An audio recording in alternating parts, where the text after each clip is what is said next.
Graça e paz, queridos de Deus.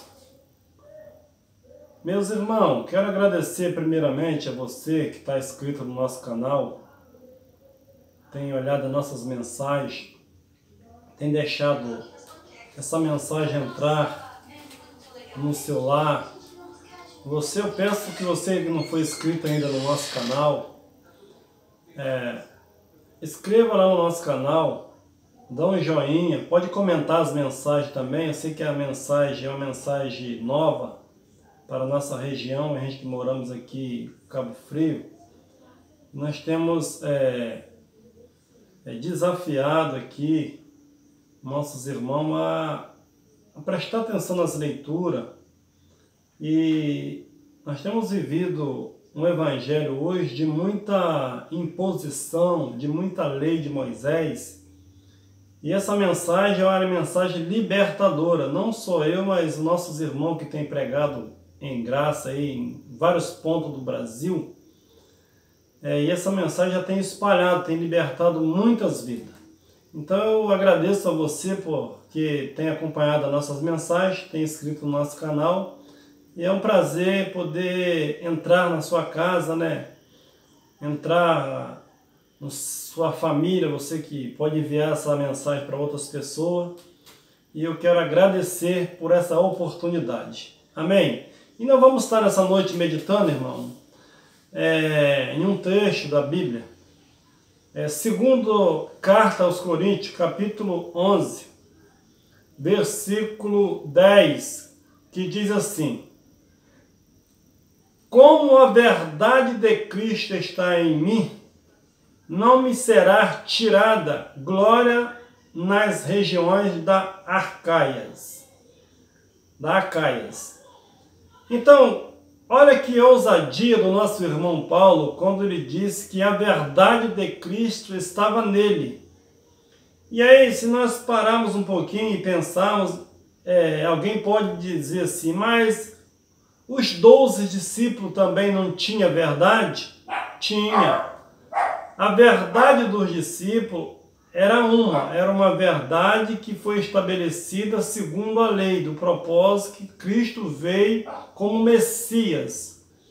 Só que a verdade que estava em Paulo é uma verdade que veio depois da cruz. É meio difícil para entender, porque talvez você não vai conseguir entender essa mensagem pela primeira vez. Porque se nós não entendemos que o Evangelho da graça foi estabelecido depois da cruz por nosso irmão Paulo, nós nunca vamos conseguir sair do beabá. Nós precisamos entender que os 12 discípulos receberam um ministério não inferior de Paulo, mas um ministério para os judeus. Então hoje a maioria dos nossos irmãos, eles lê Mateus, Marcos, Lucas como se fosse um evangelho, como o Novo Testamento. Está lá na Bíblia que é Novo Testamento, mas não é um Novo Testamento. A Bíblia diz no livro de Hebreus, enquanto o testador estiver vivo, o testamento não tem força, não é válido. Um testamento só tem valor quando o testador morre, aí sim ele vai deixar um testamento. Então nós vamos decorrer nessa mensagem, nós vamos ver que o evangelho que os 12 discípulos pregavam era o evangelho da circuncisão. Nós estamos cansados de falar isso em algumas mensagens. Qual a diferença, Simão, do evangelho da circuncisão e o evangelho da incircuncisão? O evangelho da circuncisão era o evangelho do povo judeu, que precisava observar os mandamentos e observar os preceitos da lei. O evangelho que Paulo recebe por revelação depois da obra consumada de Cristo na cruz, não foi o evangelho segundo o homem, mas foi revelado no terceiro céu. Essa é a diferença. Se você for observar as cartas de Paulo, você não vai achar um lugar que diz que, falando de inferno, você não consegue achar. Agora, antes da cruz tinha inferno, que a palavra inferno é sepultura. a falar. Então isso tudo era antes da cruz. Depois da cruz é nova criação. Eis que tudo se fez novo. A Bíblia diz no livro de Lucas, capítulo 1, versículo 1 em diante, que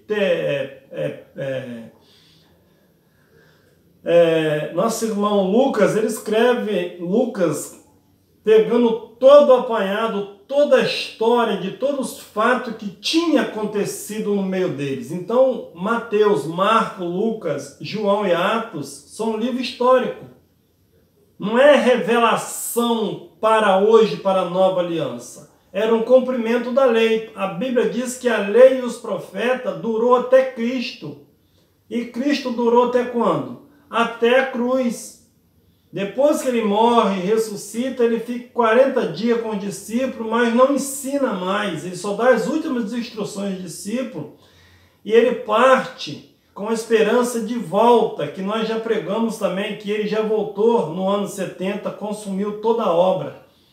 Então nós vamos prosseguir. Então, os 12 discípulos não receberam o evangelho da graça, andando com Cristo. Os discípulos precisavam entender que Cristo era o Messias e ele veio. Essa era a mensagem. É chegado o reino de Deus. Era a mensagem para os judeus. Nós vamos ver então João 16, versículo 12, que diz assim: ainda tenho muito que vos dizer, mas vós não podeis suportar agora. Você nota que os discípulos, Jesus queria ensinar muitas coisas aos discípulos, mas eles não podiam suportar, porque ele foi chamado para o evangelho para os judeus. Mateus 10, versículo 5, diz assim: a estes 12 enviou Jesus e ordenou, é uma ordem, dizendo: não ireis aos gentios, nem entreis em cidade de samaritano, mas ide ante as ovelhas perdidas da casa de Israel. Você nota que os discípulos receberam a ordem, que eles não eram para entrar na cidade samaritana, que eram gentios, e nem ir em outras nações. A ordem era para buscar as ovelhas perdidas da casa de Israel. Gentios nunca foi ovelha perdida. Ele era um povo rebelde, sem esperança, estava longe da congregação do judeu. Então a ordem para os 12 apóstolos é que eles não tinham uma mensagem para os gentios, porque ele precisava pregar que Cristo era o Messias para os judeus que esperavam. Então a ordem de Jesus é que eles não entrassem nessa cidade, porque ele já ia preparar um outro homem para que pudesse levar o evangelho da graça para as outras nações, que era realmente a nova aliança, um novo mundo. E o 7 diz assim: indo, pregai dizendo, é chegado o reino de Deus. Você nota hoje que as pessoas estão buscando o reino de Deus? Baseado lá em Mateus 6, dizendo assim: buscai primeiramente o reino de Deus e a sua justiça, e as outras coisas serão acrescentadas. Você nota que o reino já foi estabelecido há 2020 anos atrás. Ide pregai dizendo, é chegado o reino de Deus. Amados irmãos, o reino de Deus já tem 12.000 anos e 20 que já chegou. Qual é a pregação hoje então? A pregação é que o reino já foi estabelecido, nós somos filho herdeiro, participante de tudo aquilo que ele conquistou na cruz. O evangelho do reino teve um fim.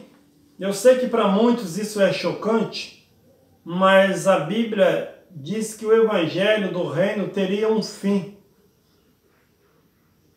Era a lei de Moisés, esperavam o Messias, e agora os discípulos saem com a ordem para anunciar que o evangelho ia ser pregado em todo o mundo habitado daquela época.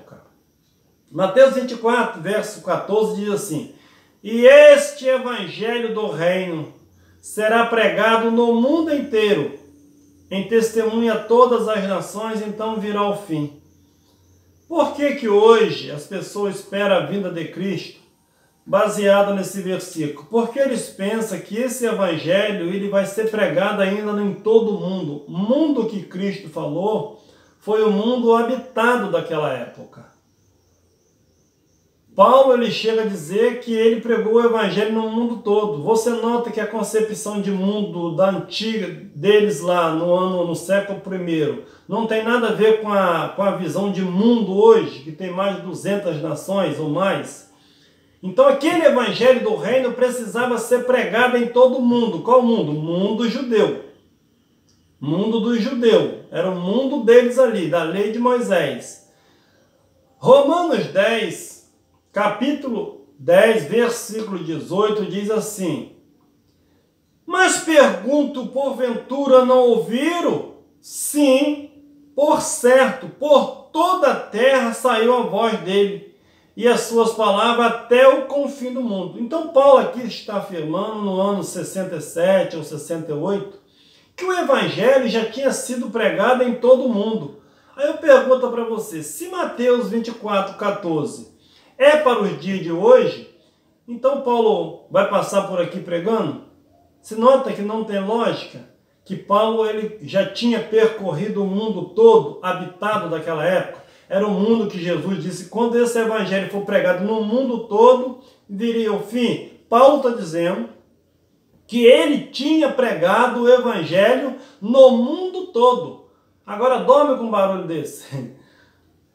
Outro texto confirmando que o evangelho foi pregado no mundo todo. Jesus disse, quando o evangelho do reino fosse pregado no mundo todo, viria o fim. Colossenses capítulo 1, versículo 23, diz assim, se é que permanecer na fé, fundado e firme, e não vos deixando apartar da esperança, do evangelho que ouviste, e que foi pregado a toda criatura que há debaixo do céu, e do qual eu, Paulo, fui constituído. Você nota que o mundo que Cristo falou era o mundo daquela época, aquele evangelho precisava ser pregado. Os discípulos saíam pregando, olha, ele é o Messias. O reino de Deus já está entre nós. O reino de Deus já chegou. Hoje a mensagem, irmão, não é que o reino já chegou. A mensagem é assim, crer em Cristo e começa a reinar no reino de Cristo que foi estabelecido. Quem recebeu a revelação do Evangelho foi Paulo para as nações. Agora nós vamos deixar o Evangelho dos judeus, que eles receberam uma ordem que não era para ir para outras cidades. E hoje a igreja, irmão, eles pregam, eles misturam a antiga aliança, evangelho da circuncisão e prega pouco o evangelho da graça, a qual está contido toda a herança que Deus deixou depois da cruz. Infelizmente, alguns irmãos, eles não conseguem entender. Glórias a Deus que nós temos entendido e fomos libertos pela graça do nosso Senhor Jesus Cristo a fazer essa separação. Entender que a antiga aliança passou. Se existe um novo caminho, precisamos andar nele. Então Cristo, quando pregou, ele não pregou o evangelho da graça. Ele precisava pregar a lei de Moisés para dar fim nela, para estabelecer novos projetos. Vamos então... só parando um pouquinho, então quando você hoje pega a carta de Tiago, carta de Pedro, as cartas de João, eles são pastores do povo judeu, não de povos gentios. Cristo até revelou para Pedro sobre a questão de Cornélio e deu dificuldade. Então você nota que quando Pedro escreveu, ele não escreveu para os gentios, ele escreveu para as ovelhas perdidas que era da casa de Israel, que estava no meio dos judeus, e era as 12 tribos que estavam espalhadas em toda a província lá. Então quando Pedro e João e Tiago escreve, ele não escreve para os gentios, ele escreve para as ovelhas perdidas da casa de Israel.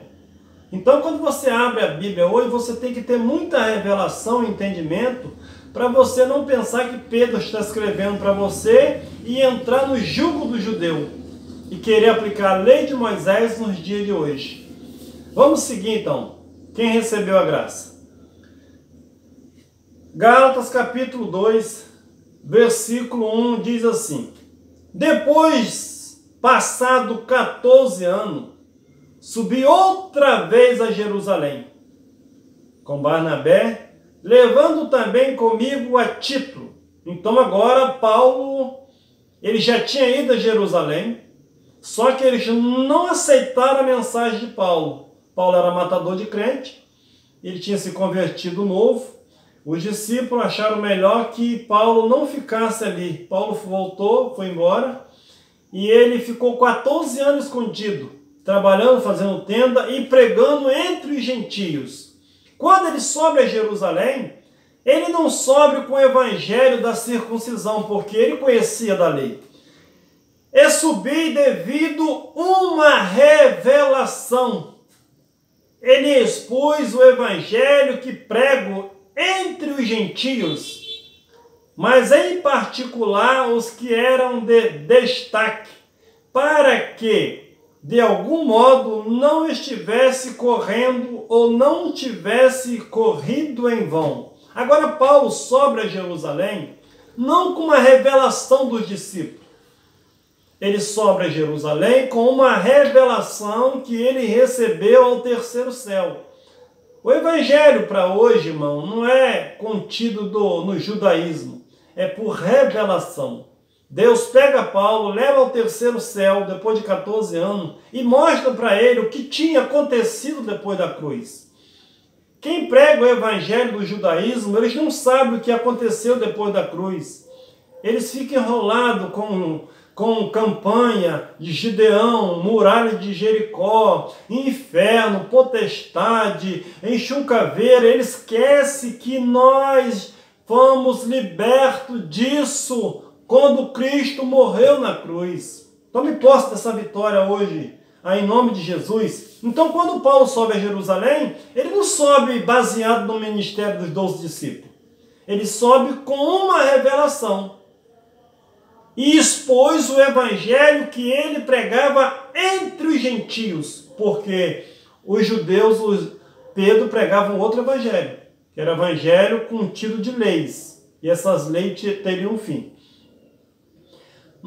E ele não foi caçar casa por casa, ele foi diretamente na liderança, para que quando ele chegasse lá, Pedro e Tiago ouvisse ele falando dessas grandezas que ele tinha recebido, ficaria fácil dele espalhar essa mensagem. Mas Pedro foi difícil entender. A Bíblia diz que quando Pedro sobe a Jerusalém, Paulo sobe a Jerusalém, ele ficou 15 dias com Pedro, expondo aquilo que ele tinha recebido. O verso 3, irmão, de Gálatas 2, diz assim: mas nem mesmo Tito, que estava comigo, embora sendo grego, foi constrangido a circuncidar-se.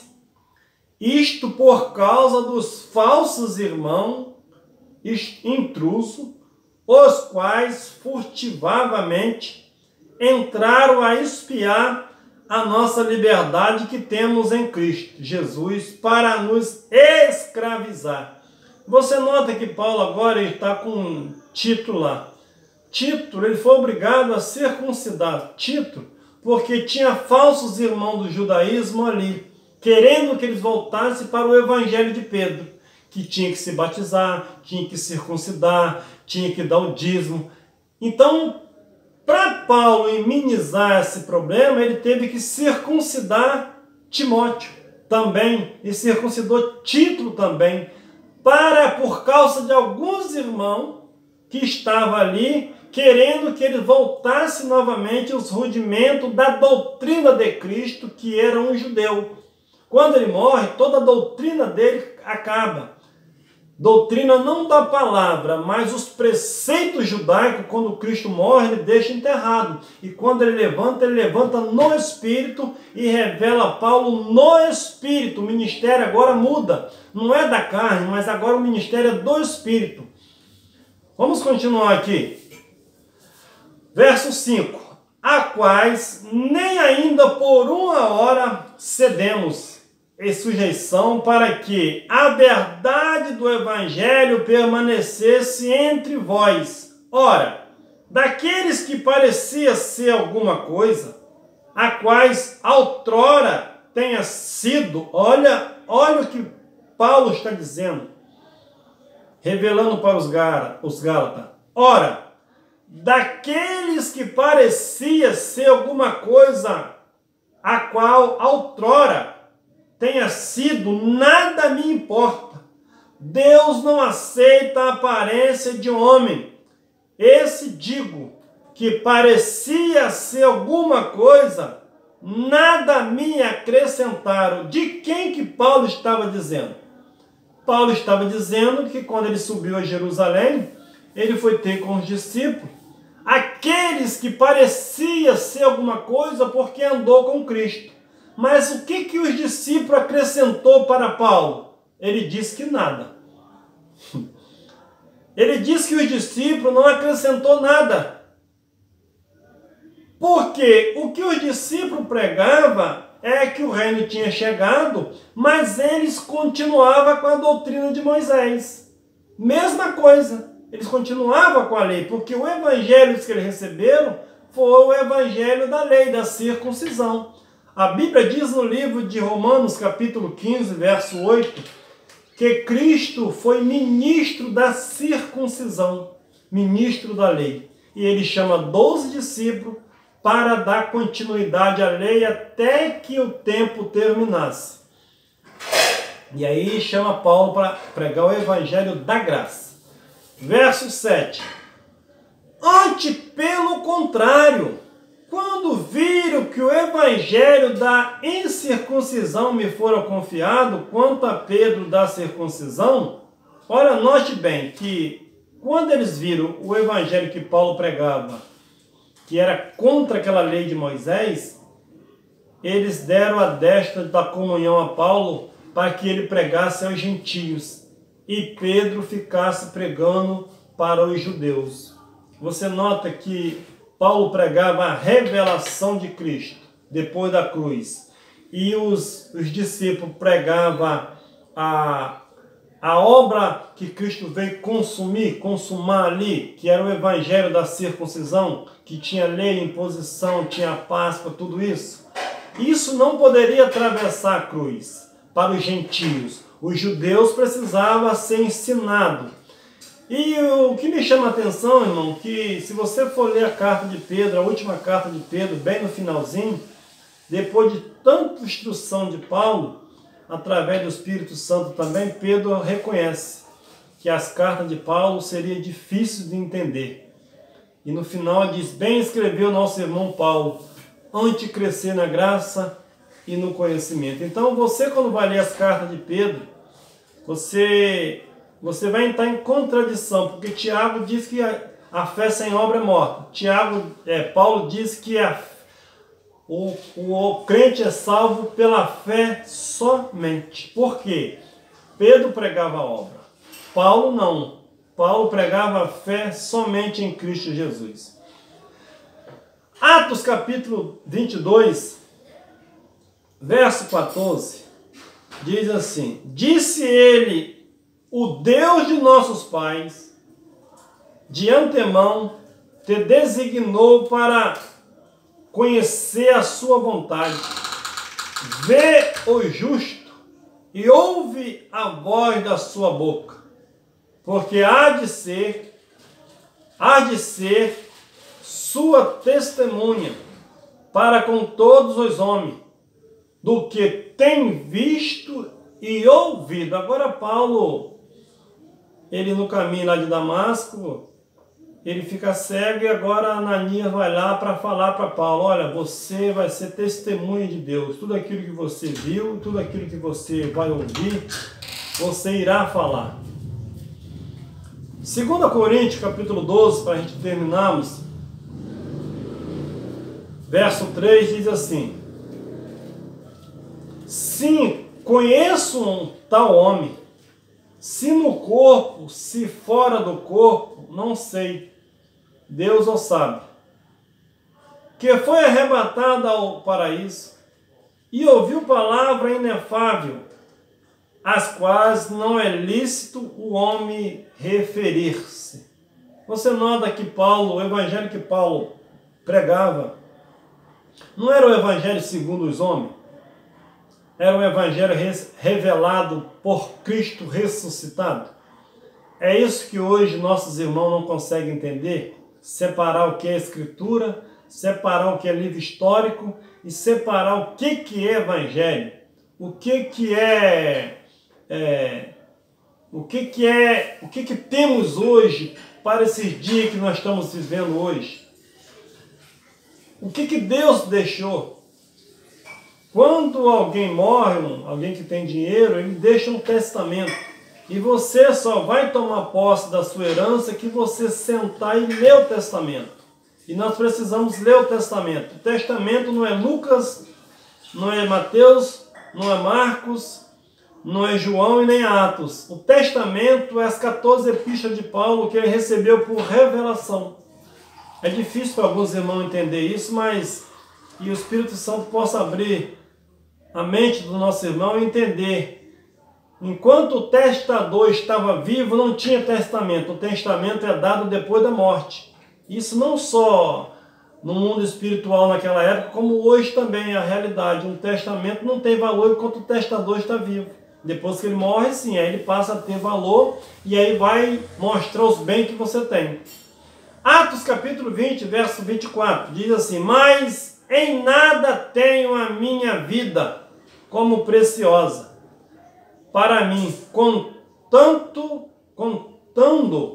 que complete a minha carreira e o ministério que recebi do Senhor Jesus para dar testemunho do Evangelho da graça de Deus. Agora Paulo ele diz que em nada tenho a minha vida como precioso para mim, contanto é que complete a minha carreira e o meu ministério que recebi do Senhor Jesus para dar testemunho do Evangelho da graça de Deus.